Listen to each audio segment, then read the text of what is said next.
Olá, tudo bem? Vamos continuar aqui nos nossos estudos sobre os recursos em espécie e na aula de hoje nós vamos tratar sobre o famoso agravo de instrumento. Filomena e eu já estamos a postos aqui para estudar contigo esse importante recurso, que é um recurso interposto contra decisões interlocutórias.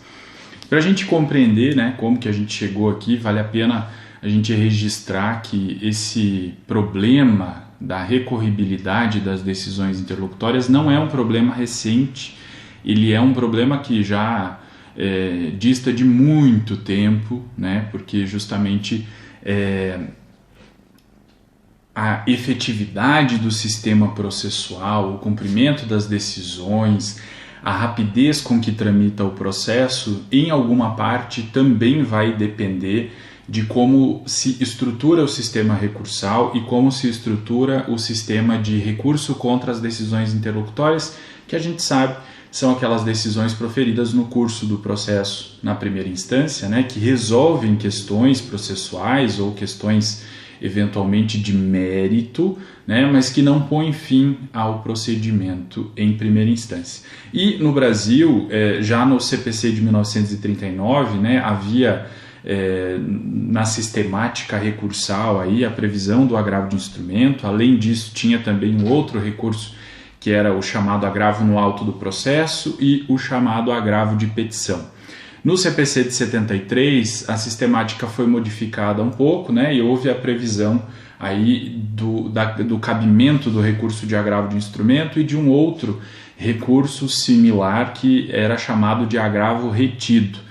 Esse recurso de agravo retido deixou de existir com o CPC de 2015, e no seu lugar as decisões interlocutórias que não são passíveis de agravo de instrumento passaram a ser impugnadas em preliminar de recurso de apelação, como a gente viu na aula passada. E, ao par disso, nós temos o cabimento do recurso de agravo de instrumento em algumas hipóteses que são previstas no artigo 1015 e que a gente vai estudar. Então, tudo isso para você compreender que quando se discute a recorribilidade das decisões interlocutórias, nós não estamos tratando de um problema atual, é um problema que já vem de muito tempo e que é um problema difícil mesmo de resolver. Já houve aí várias tentativas, vários sistemas diferenciados de se prever recurso contra as decisões interlocutórias para que se resolva esse problema que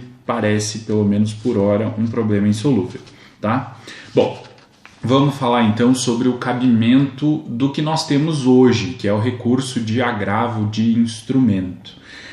A previsão é do artigo 1015 do CPC, que estabelece lá as hipóteses em que é cabível o agravo de instrumento. A primeira coisa que a gente tem que considerar é que o agravo de instrumento é um recurso interposto contra decisões interlocutórias. Então, o objeto do recurso de agravo de instrumento são decisões interlocutórias, tá?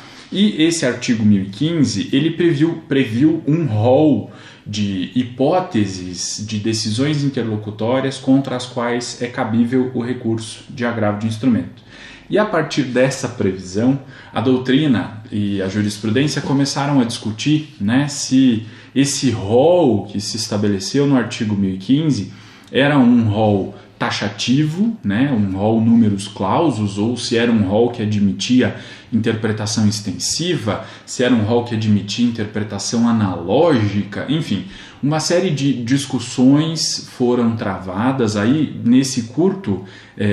já nesse curto espaço de vigência do CPC de 2015, e o STJ pacificou esse tema do cabimento do agravo de instrumento quando decidiu o recurso de número 1.704.520, um recurso especial, que foi admitido no STJ e tramitou sob a sistemática dos recursos repetitivos. É o tema 988 dos recursos repetitivos do STJ, e no julgamento desse tema, o STJ fixou uma tese, e essa tese tem poder vinculante, nos termos do artigo 927 do CPC, ou seja, uma tese que acaba vinculando aí as decisões dos tribunais de justiça e dos tribunais regionais federais a respeito do cabimento do agravo de instrumento. E no julgamento desse recurso especial repetitivo, o STJ, então, fez uma interpretação no sentido de que esse rol do artigo 1015 é taxativo, mas essa taxatividade é mitigada, ou seja, é cabível o agravo de instrumento contra uma decisão interlocutória que se enquadre numa dessas hipóteses do artigo 1015, mas também vai ser cabível o agravo de instrumento em outras hipóteses de decisões interlocutórias quando se verificar, diz o STJ, urgência decorrente da inutilidade do julgamento da questão no recurso de apelação. Então ele abriu a interpretação desse artigo 1015 aí para prever o cabimento do agravo de instrumento para outras hipóteses urgentes também. E essa é uma decisão curiosa e bastante discutível do STJ, embora ela tenha esse valor vinculante, né? É possível que ela receba críticas justamente porque ela, me parece, foi na contramão daquilo que o legislador previu. Eu não estou aqui defendendo o sistema estabelecido pelo legislador no Código, porque de fato me parece um sistema equivocado, né? Prevê hipóteses expressas de cabimento do agravo de instrumento, considerando aí a multiplicidade de decisões interlocutórias e a multiplicidade de temas que são decididos em decisões interlocutórias, me pareceu um equívoco do legislador. Agora, embora o sistema criado pelo legislador seja um sistema ruim, ele não é um sistema inconstitucional, ou seja, não é um sistema que afronta a Constituição. E o STJ mesmo, no julgamento desse recurso especial repetitivo, ele admite isso, não há inconstitucionalidade na previsão do artigo 1015. Ou seja, é um sistema ruim. E a correção de sistemas ruins, me parece, ela se dá pela edição de uma nova lei que corrija o texto da lei anterior, né, que melhore o sistema instituído pela lei. Não se deve dar por interpretação do Poder Judiciário, né? Mas enfim, o STJ fez isso e ao estabelecer esse critério de cabimento, né, afirmando, olha, o rol é taxativo, mas essa taxatividade é mitigada, o que por si só já é bastante discutível, né, porque se é taxativo, não tem como mitigar a taxatividade.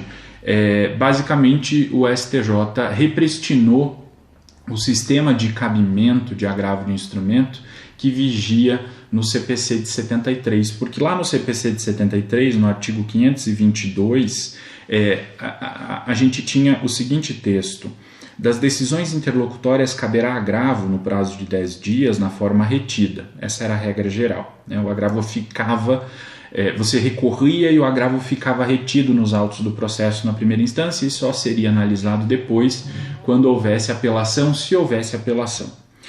Aí o cabimento do agravo de instrumento, salvo quando se tratar de decisão suscetível de causar à parte lesão grave e de difícil reparação, bem como em alguns outros casos que ele descrevia. Ou seja, no CPC de 73, cabia agravo de instrumento quando houvesse urgência.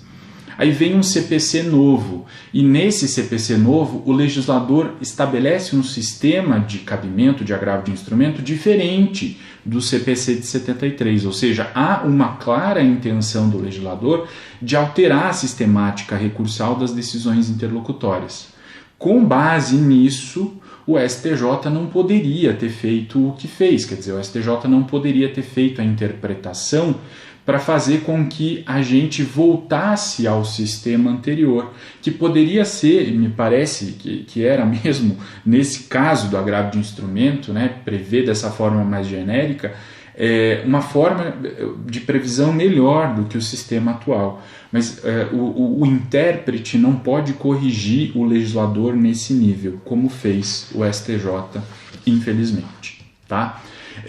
Mas, enfim, essa é a tese vinculante. A gente pode doutrinariamente discutir essa tese, e é importante que a gente faça uma leitura crítica, né? Mas tem que saber que essa é a interpretação que o STJ deu, né? Então, vai caber agravo de instrumento nas hipóteses do artigo 1015 do CPC e nas outras situações de decisões interlocutórias que precisem ser analisadas imediatamente pelo tribunal em razão de urgência, né? Quando se verifica aí uma necessidade urgente de reanálise daquela questão, porque se eu for esperar a interposição de um recurso de apelação para daí alegar aquela questão, aquela decisão interlocutória numa preliminar de apelação, aí eu já vou ter perdido o objeto e não vai mais fazer sentido eu recorrer daquela situação, ok? Pois bem, vamos lá. Agora as hipóteses, e agora chegou aqui a Odete Reutemann, para quem estava com saudade dela, né? Ela também é crítica desse posicionamento da STJ sobre a taxatividade mitigada, né? E aqui talvez role alguma discussão durante essa aula, mas esse dissenso é importante também. Pois bem, vamos lá analisar agora as hipóteses de cabimento que estão previstas no CPC de 2015, no artigo 1015. Então, vai caber agravo de instrumento. Tá rolando um conflito de interesses aqui, isso aqui é processo, efetivamente. Vai caber agravo de instrumento contra decisões interlocutórias, e aí o inciso 1, que versem sobre tutelas provisórias. As tutelas provisórias, elas são previstas no Código a partir do artigo 294, né, que começa a prever de modo genérico sobre as tutelas provisórias, e o artigo 300 começa a tratar das tutelas provisórias de urgência, e o artigo 311 trata do cabimento da tutela provisória de evidência. Então, qualquer decisão que verse sobre uma dessas matérias, né, tutela provisória de urgência ou de evidência, seja concedendo ou seja negando uma tutela provisória que tenha sido requerida pela parte, ela é recorrível por meio de agravo de instrumento nos termos do inciso 1 do artigo 1015. E nessas hipóteses, né, é importante a gente frisar o seguinte: o juiz eventualmente pode decidir sobre tutela provisória de urgência ou de evidência na sua sentença. E como a gente viu na aula passada, nos termos do artigo 1013, parágrafo 5º, nessas hipóteses, se a decisão sobre esse tipo de tutela se deu na sentença, o que vai caber é recurso de apelação, né? Porque a decisão está contida na sentença a respeito desse assunto. Agora, o inciso 2, vai caber agravo de instrumento e contra a decisão interlocutória que verse sobre o mérito do processo. E aqui nós estamos tratando daquelas decisões interlocutórias que são parciais, né? Quer dizer, que decidem o mérito de forma parcial, extinguindo o processo com análise do mérito, mas de forma parcial, que aí eu tenho uma decisão interlocutória, não vou ter sentença. E aí nós temos, e já estudamos isso ao longo do procedimento de conhecimento, né? A gente já estudou o artigo 354, por exemplo, que prevê uma possibilidade genérica de o juiz extinguir o processo com análise do mérito, né? Diz lá, ocorrendo qualquer das hipóteses previstas nos artigos 485, que é sem análise, e 487, incisos 2 e 3, que é com análise do mérito, o juiz proferirá a sentença. Isso é a extinção total antecipada do mérito, né? Agora, é possível, diz o parágrafo único, que a decisão referida no caput seja parcial. Aí será uma decisão interlocutória e o recurso cabível será o agravo de instrumento. Da mesma forma, o artigo 356 também fala do julgamento parcial do mérito e o seu parágrafo 5º disciplina que o recurso cabível contra essa decisão será o de agravo de instrumento. Então, sempre que a gente tiver uma decisão interlocutória que seja parcial de mérito, né, que decida o mérito extinguindo parcialmente o processo, nesse caso vai caber agravo de instrumento. Assim como vai caber agravo de instrumento por força da previsão do parágrafo único do artigo 354, vai caber agravo de instrumento contra as decisões interlocutórias que extingam parcialmente o processo sem análise do mérito, porque aí nós vamos ter uma decisão interlocutória com conteúdo de sentença. Embora não seja uma decisão interlocutória de mérito, ela extingue parcialmente o processo e aí o recurso cabível vai ser o de agravo de instrumento. Por quê? Porque tem expressa previsão legal lá no parágrafo único do artigo 354, que a gente já conhece. Inciso 3. Vai caber agravo de instrumento contra a decisão interlocutória sobre rejeição da alegação de convenção de arbitragem. A gente sabe, né, quando há convenção de arbitragem, o órgão competente não vai ser um órgão do Poder Judiciário, né? O órgão competente vai ser o árbitro, o tribunal arbitral, né? Por conta disso, se uma das partes, diante de uma convenção de arbitragem, em vez de ir até o árbitro, for até o Poder Judiciário, a outra vai alegar a existência da convenção de arbitragem e caberá ao juiz, reconhecendo a validade, a existência daquela convenção, extinguir o processo sem análise do mérito. Se o juiz extingue o processo sem análise do mérito, né, reconhecendo a sua incompetência em razão da existência da convenção de arbitragem, o que nós vamos ter aí vai ser uma sentença, né, terminativa nesse caso, uma sentença processual, e o recurso cabível vai ser o de apelação. Agora, nos termos do inciso 3, ele está tratando daquelas hipóteses em que o juiz rejeita o pedido de extinção do processo sem análise do mérito. Ele diz não, a competência é do Poder Judiciário, não é do árbitro, ou seja, ele rejeita a convenção de arbitragem por algum motivo. Isso quer dizer, o processo judicial não vai encerrar, ele vai continuar, razão pela qual ele profere uma decisão interlocutória. E contra essa decisão interlocutória que rejeita a alegação de convenção de arbitragem, cabe o recurso de agravo de instrumento. Além disso, o inciso 4 trata do cabimento de agravo de instrumento contra a decisão interlocutória que verse sobre ou que decida o incidente de desconsideração da personalidade jurídica. Esse é uma das hipóteses, né, uma forma de intervenção de terceiro previsto lá no artigo 136 do CPC, né, que prevê que esse incidente vai se resolver por decisão interlocutória, seja reconhecendo ou não reconhecendo a desconsideração da personalidade jurídica. E aí, contra essa decisão que resolve esse incidente processual, vai caber agravo de instrumento. Vale a pena também a gente reforçar que, em determinadas hipóteses, esse incidente de desconsideração da personalidade jurídica, ele vai ser resolvido na própria sentença do processo. Quando isso acontecer, o recurso cabível vai ser o de apelação, porque aí a resolução do incidente é um capítulo da sentença, né? Mas se ele for resolvido por decisão interlocutória, o recurso cabível é o de agravo de instrumento. Inciso 5.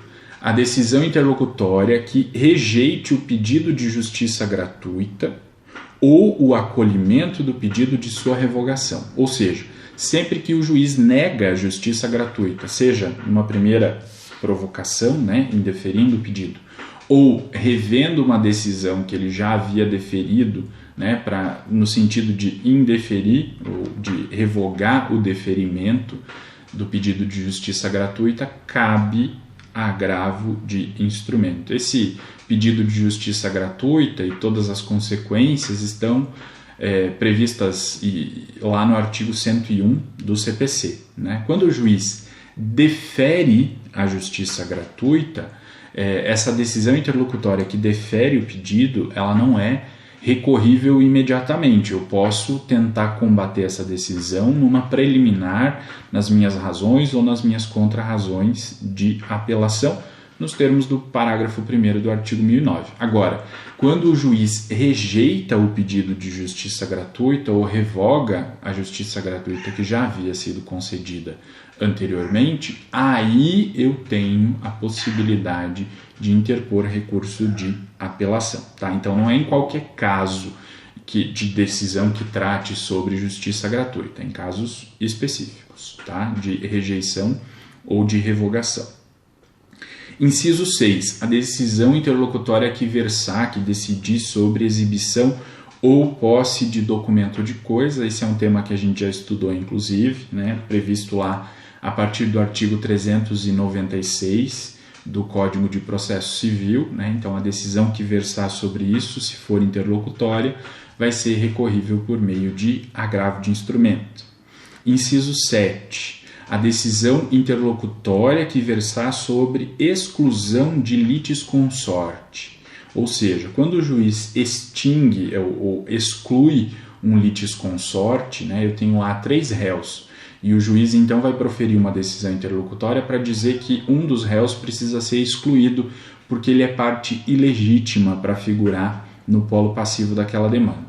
O que significa isso? Significa que o juiz está extinguindo parcialmente o processo sem análise do mérito. E por que parcialmente? Porque ele está extinguindo com relação àquele litisconsorte específico, certo? E aí, se ele está extinguindo parcialmente o processo, né, por meio então de uma decisão interlocutória, nesse caso aqui do inciso 7, para excluir um litisconsorte, o recurso cabível é o de agravo de instrumento. Tem previsão genérica a respeito disso lá no parágrafo único do artigo 354, como a gente viu agora há pouco. Inciso 7. Quando o juiz profere uma decisão interlocutória rejeitando o pedido de limitação do litisconsórcio. Aqui ele está tratando daquela hipótese de litisconsórcio multitudinário, né? Que é quando há muitos litisconsortes no mesmo polo passivo e não há necessidade de formação desse litisconsórcio. A gente chama isso de litisconsórcio multitudinário, e se isso prejudicar a defesa do interesse da parte no processo, né, não havendo obrigatoriedade da formação daquele litisconsórcio, a parte interessada que tiver, geralmente é o réu que está nessa situação, né, que tiver o seu direito de defesa diminuído, limitado em razão desse litisconsórcio multitudinário, ele pode pedir a limitação desse litisconsórcio, ou seja, a limitação do número de partes naquele processo. A gente estudou isso quando estudou sobre as defesas do réu, né, um pedido de limitação do litisconsórcio multitudinário, uma das formas de resposta do réu. Nesse caso, se o juiz rejeita o pedido de limitação, quer dizer, o processo vai seguir com todos aqueles litisconsortes, o recurso cabível será o de agravo de instrumento. Vamos além. Inciso 9. Quando a decisão interlocutória for sobre admissão ou inadmissão de intervenção de terceiros, né? E aqui está falando das intervenções de terceiro em geral, né? Todas elas, com exceção de uma, que é a intervenção do amicus curiae. Porque quando o juiz defere ou indefere a intervenção do amicus curiae, nos termos do artigo 138 do CPC, a sua decisão é irrecorrível. Agora, quando se tratar de outra espécie, outra forma de intervenção de terceiro, aí a decisão que admite ou inadmite a intervenção de terceiro será recorrível por agravo de instrumento. Vamos pegar aqui a Filomena, que ela quer subir na mesa e participar da aula também. Ó, o Dati Reutemann já ficou bravo. Vamos além. Inciso 9 nós já vimos agora. Agora vamos para o inciso 10. Quando o juiz decidir sobre a concessão, modificação ou revogação do efeito suspensivo aos embargos à execução. Os embargos à execução eles constituem-se, né, em uma forma de defesa. Agora ela vai tentar brigar com o microfone. Constituem-se em forma de defesa do executado. Filomena, pelo amor de Deus, colabora comigo. Constituem-se em forma de defesa do executado no processo de execução de um título executivo extrajudicial. E aí, se o juiz concede, modifica ou revoga efeito suspensivo aos embargos, o efeito suspensivo aos embargos vai ser para paralisar a execução, né? Então a decisão que trata sobre o efeito suspensivo dos embargos à execução vai ser recorrível por meio de agravo de instrumento, se essa for uma decisão interlocutória. Isso porque se compreende que nesse caso nós temos uma decisão que trata sobre tutela de urgência, basicamente. Inciso 11. Cabe agravo de instrumento, da decisão interlocutória que trate de redistribuição do ônus da prova nos termos do artigo 373, parágrafo 1º.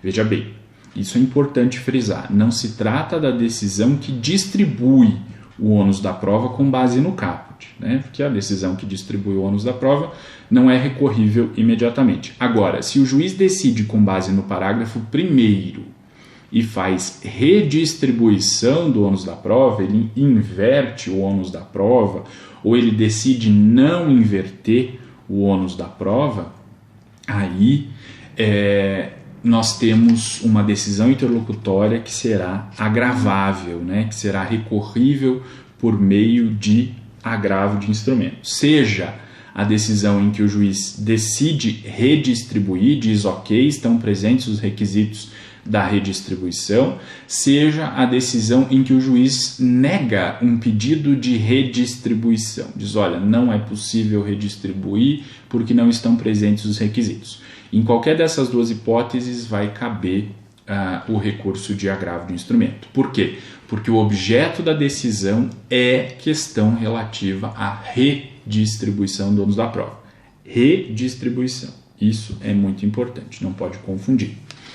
O inciso 12 desse artigo 1015 foi vetado e o inciso 13 disciplina sobre uma forma, né, mais ampla de cabimento, referindo-se a outros casos expressamente referidos em lei. Então, em outras situações em que a lei, seja o CPC ou outras leis, né? A gente já viu aqui hipóteses lá do artigo 356, parágrafo 5º e 354, parágrafo único, em que o próprio CPC estabelece, nessas hipóteses também é cabível o agravo de instrumento. Então, a lei prevê expressamente. Mas não só isso, outra passagem do CPC, o artigo 1037, parágrafo 13, inciso 1, também prevê uma hipótese de cabimento do agravo de instrumento fora do 1015.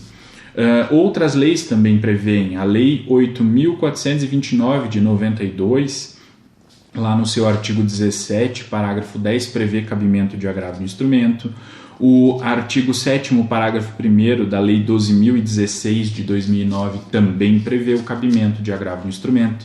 A Lei de Falências 11.105 de 2005, lá no seu artigo 100, também prevê cabimento de agravo do instrumento, ou seja, outras leis esparsas podem prever esse recurso, né? Mas uma coisa que fica bem clara no CPC de 2015, né? Ele se refere a outros casos expressamente referidos em lei. E essa é uma das críticas que se faz àquela decisão do STJ. Só um minuto, dona Filomena. Aquela decisão do STJ que trata da taxatividade mitigada, né? Porque, veja, o legislador deixou claro nesse inciso 13 outros casos expressamente previstos em lei. O que o STJ fez foi basicamente desconsiderar essa previsão aqui do expressamente previstos em lei. Tá rolando outro conflito de interesses aqui. Filomena, por favor, comporte-se. Agora ela vai roubar o primeiro plano da câmera, né? Mas segura aí, tenta prestar atenção mais na aula e menos na Filomena, tá? Vamos imaginar que a Filomena é um respiro nesse estudo do processo civil no meio dessa pandemia tão complicada. E por fim, aqui na análise do artigo 1015, o parágrafo único vai disciplinar que vai caber também agravo de instrumento contra decisões interlocutórias proferidas na fase de liquidação de sentença, na fase de cumprimento de sentença, no processo de execução e no processo de inventário. Nessas fases e nesses processos, de qualquer decisão interlocutória vai caber agravo de instrumento. Tá? Essa é a previsão do parágrafo único do artigo 1015. Ok? Essas são, então, as hipóteses de cabimento. Agora a gente vai analisar algumas formalidades desse recurso de agravo do instrumento. A primeira delas, é importante a gente frisar, diferente da apelação.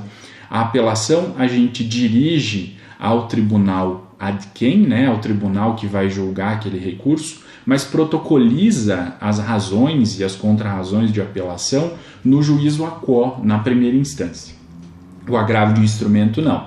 Ele já é dirigido direto ao tribunal ad quem e ele é protocolizado direto no tribunal ad quem. Eu não protocolizo o agravo de instrumento, as razões do agravo de instrumento na primeira instância. Vou direto lá no tribunal, seja no Tribunal de Justiça, seja no Tribunal Regional Federal, ok?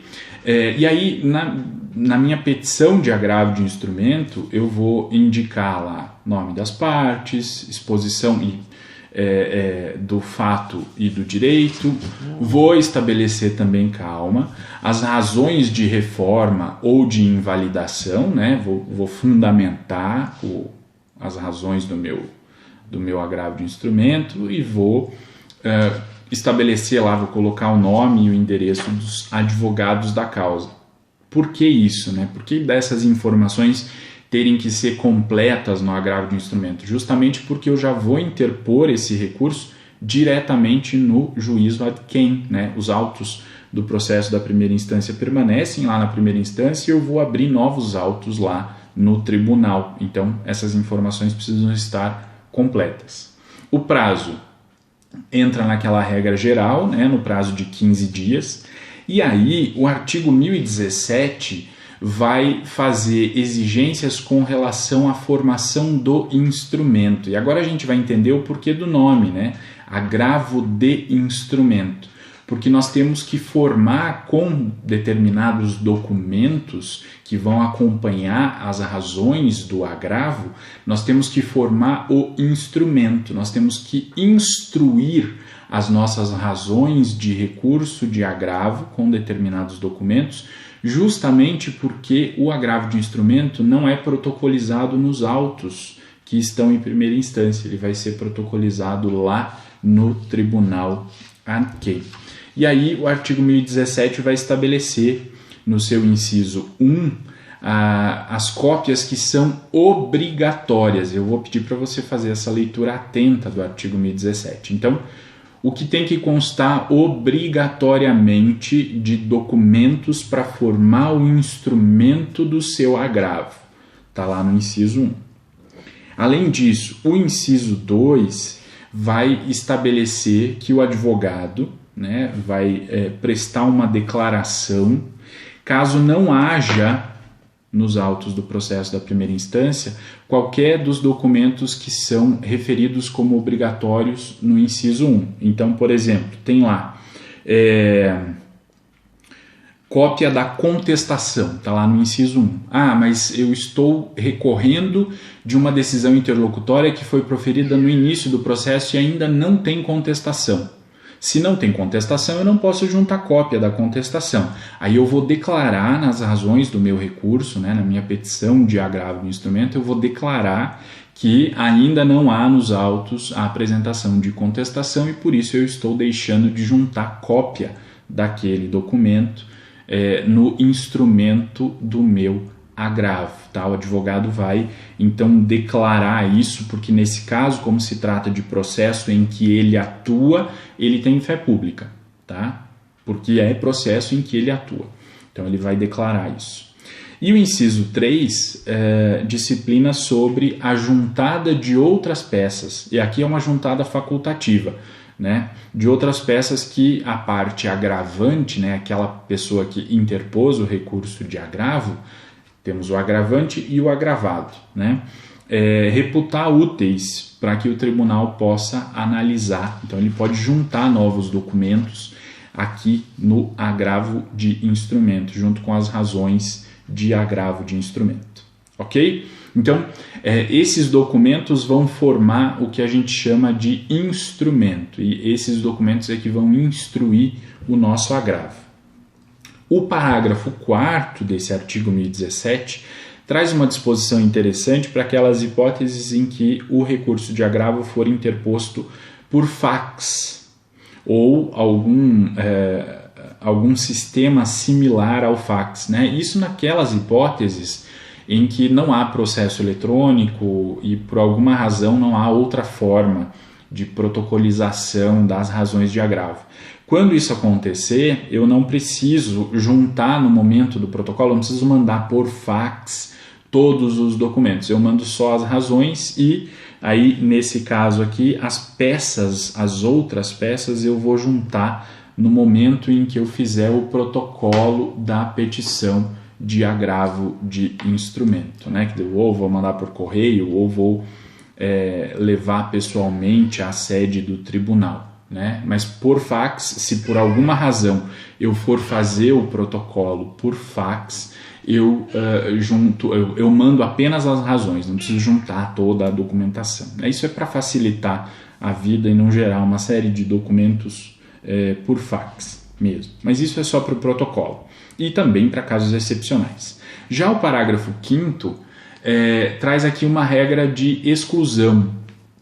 Ele diz que, sendo eletrônicos os autos do processo, não precisa juntar, não precisa formar o instrumento, as peças referidas nos incisos 1 e 2 do caput, facultando-se ao agravante anexar outros documentos que entender úteis para a compreensão da controvérsia. E qual é a razão disso? Porque se os autos são eletrônicos, né, o tribunal, quando ele recebe o recurso de agravo do instrumento, esse recurso de agravo do instrumento vai formar autos separados, mas o tribunal vai conseguir, porque são eletrônicos, acessar os autos do processo na primeira instância. Diferentemente quando se trata de autos em papel, em processo, o que a gente chama de processo físico, né? Porque quando é assim, os autos ficam na primeira instância, então por isso que eu preciso tirar cópia e mandar essas cópias para o tribunal. Agora, quando se trata de autos virtuais, de processo eletrônico, aí o tribunal pode, o relator e os demais desembargadores que vão analisar aquele recurso, podem ter acesso aos autos eletrônicos, eles ficam acessíveis na internet, então por isso que o parágrafo 5º dispensa, né? Então, se o seu processo tramita em meio eletrônico, você apenas protocola as razões do seu agravo de instrumento lá no tribunal, vinculando, né, esses novos autos aos autos que estão na primeira instância e que poderão ser acessados pelos julgadores. E se houver outros documentos que você queira juntar no seu agravo de instrumento e que não estão nos autos da primeira instância, aí você pode então juntá-los junto com as razões do recurso de agravo de instrumento. Essa é a previsão do parágrafo 5º, ok? Vamos além agora, voltando um pouco, né? Nós fomos aos parágrafos 4º e 5º, agora a gente volta ao parágrafo 1º, que trata do preparo. Esse é um recurso que exige o pagamento de custas, né? E aí a parte agravante, né, se ela não for beneficiária da justiça gratuita, tem que fazer o preparo das custas, né, e comprovar junto com as razões do recurso, juntar os comprovantes de pagamento das custas e do porte de retorno quando isso for devido, ou seja, quando o tribunal exigir o pagamento dessas custas. Pois bem, o parágrafo 3º trata de uma regra de sanabilidade, né, de eventuais defeitos na interposição desse recurso. E diz que, na falta de cópia de qualquer peça, ou no caso de algum outro vício que comprometa a admissibilidade do agravo de instrumento, deve o relator aplicar o disposto no artigo 932, parágrafo único. Ou seja, né, se algum documento obrigatório não tiver sido juntado, o relator, em vez de inadmitir aquele recurso de agravo de instrumento, é difícil aqui, em vez de inadmitir aquele recurso de agravo de instrumento, o relator vai dar prazo para que o agravante corrija aquele defeito, né? Então dá a ele a oportunidade de corrigir nos termos do parágrafo único do artigo 932, que a gente já estudou, e depois faz o juízo de admissibilidade daquele recurso. Tá? Então aqui nós temos uma regra específica de sanabilidade dos vícios formais no recurso de agravo de instrumento. Indo além, né, ainda dentro dessas formalidades do agravo de instrumento, o artigo 1018 estabelece uma regra de juntada das razões de agravo de instrumento e da relação de documentos e de cópia dos documentos que foram apresentados nas razões de agravo de instrumento na primeira instância, ou seja, para comunicar ao juízo da primeira instância que houve a interposição de um recurso de agravo de instrumento contra a decisão interlocutória que ele proferiu. E o prazo para que a parte agravante faça isso é o de 3 dias, nesse caso, são 3 dias que se contam da interposição do recurso de agravo de instrumento. O que ele precisa juntar na primeira instância, nos autos da primeira instância? Cópia das razões do agravo de instrumento e da relação de documentos que ele copiou dos autos da primeira instância e levou lá para o tribunal ad quem, né? E se ele juntou novos documentos que não estão nos autos da primeira instância, ele tem que juntar na primeira instância cópia desses documentos também.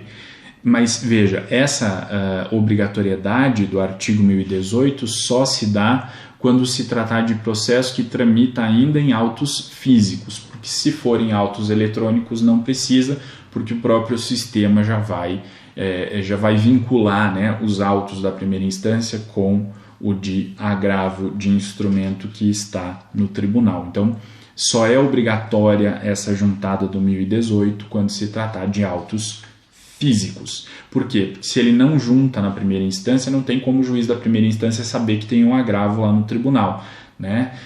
E também não tem como a outra parte saber que há um agravo lá ou ter acesso ao conteúdo daquele agravo, a não ser que a outra parte se desloque até a sede do tribunal, né? Isso funciona muito até como um sistema propriamente de acesso à justiça para o recorrido nesse caso, né? Principalmente naquelas comarcas que são muito distantes da capital, né? Comarcas que são muito distantes da sede do tribunal, né? Então, por isso dessa exigência do artigo 1018, mas apenas quando se tratar de autos físicos. E o parágrafo 1º desse artigo 1018 estabelece a possibilidade de o juiz, na primeira instância, o juiz que proferiu a decisão agravada, se retratar depois da interposição do recurso de agravo de instrumento, né? Então, sabendo que foi interposto o recurso de agravo de instrumento, o juiz pode, revendo aquela situação, se retratar. Se isso acontecer, ele comunica ao tribunal, né, que ele se retratou, que ele reviu aquela decisão, reconsiderou, né, e fica prejudicado o recurso de agravo de instrumento. O tribunal não precisa analisar aquela questão. Mas uma coisa importante, sempre que o juiz for reconsiderar a sua decisão, que ele for se retratar, ele precisa obedecer ao comando do contraditório lá do artigo 10 do CPC, ou seja, ele só pode se retratar depois de tomar conhecimento das razões e das contrarrazões, não só a partir das razões do agravante, mas também das contrarrazões do agravado.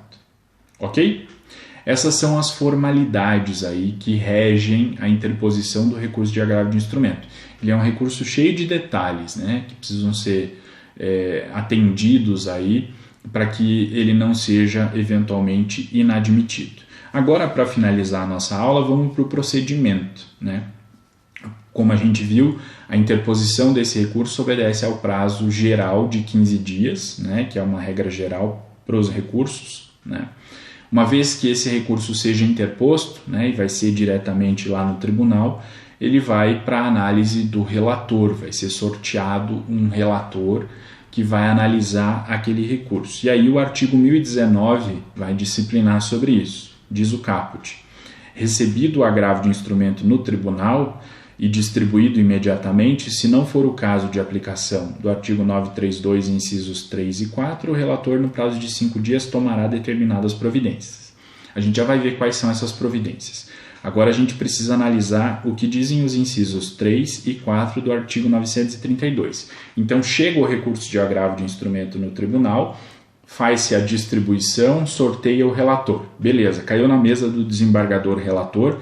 Primeira coisa que ele precisa analisar, nos termos do inciso 3 do artigo 932, é se o recurso é admissível, né? Se ele cumpriu todas as formalidades.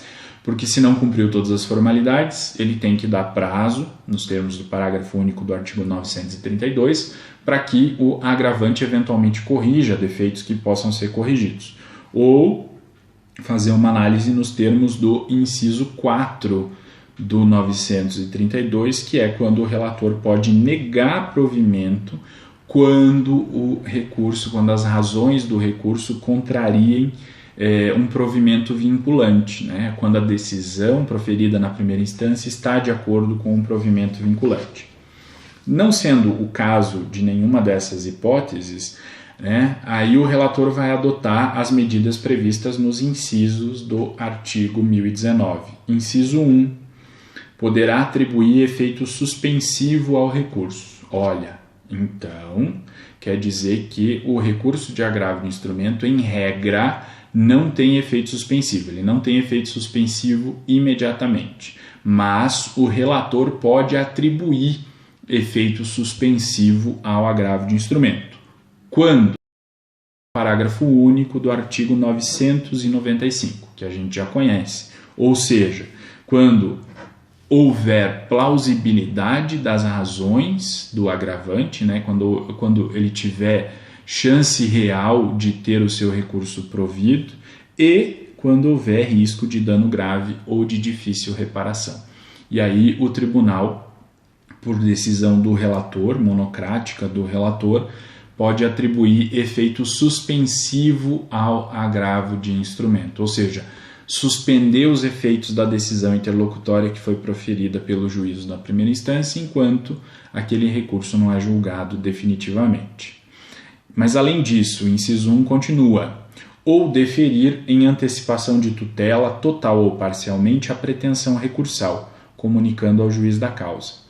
Aqui, a doutrina chama isso, né, de deferir a antecipação de tutela, quer dizer, antecipar para logo no início aquilo que o agravante pretende com o recurso. A doutrina chama isso de efeito ativo do recurso de agravo de instrumento. Então, sempre que você ouvir falar em efeito ativo do agravo de instrumento, significa que o tribunal decidiu sobre se antecipa ou não a decisão que seria tomada só no final.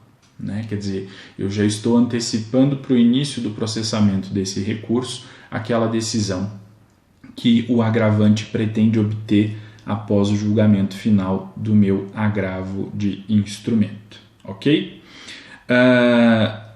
Isso tudo o relator vai decidir monocraticamente, né?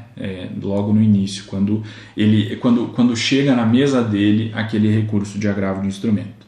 Aí o artigo 1019, inciso 2, diz que o relator deve ordenar a intimação do agravado, pessoalmente, por carta com aviso de recebimento, quando ele não tiver advogado ainda, né, porque o processo está no início, ou pelo Diário da Justiça, ou por carta com aviso de recebimento dirigida ao seu advogado, quando ele tiver, para que responda no prazo de 15 dias, facultando-lhe juntar documentação que entender necessária ao julgamento do recurso. Então, nesses casos, abre-se, né, o contraditório para a parte agravada, para a parte recorrida, para que no mesmo prazo ela apresente, né, no mesmo prazo de 15 dias, ela apresente as suas contrarrazões. Essa parte final é importante.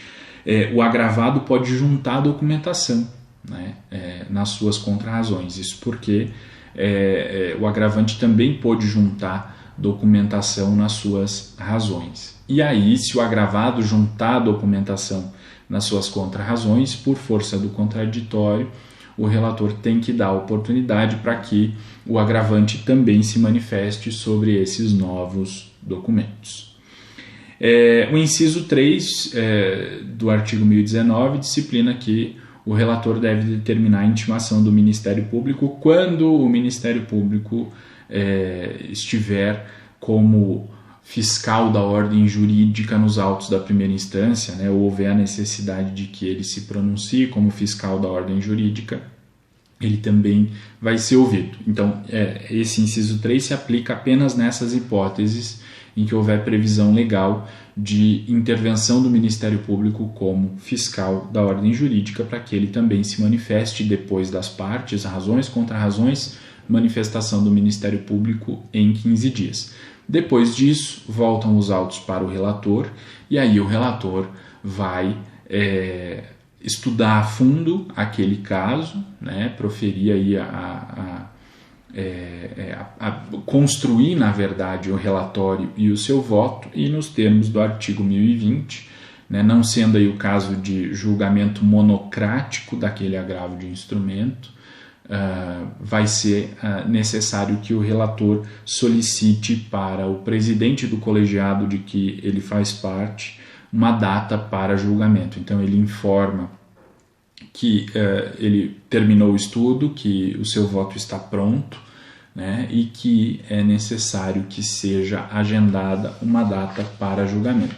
E aí o julgamento, o agendamento e tudo mais seguem aqueles procedimentos que a gente já estudou naquelas aulas a respeito da teoria geral dos recursos. Ok? Essas são as regras específicas sobre o recurso de agravo de instrumento. E com isso a gente finaliza essa aula, nos vendo na próxima, que vai ser sobre embargos de declaração. Até mais!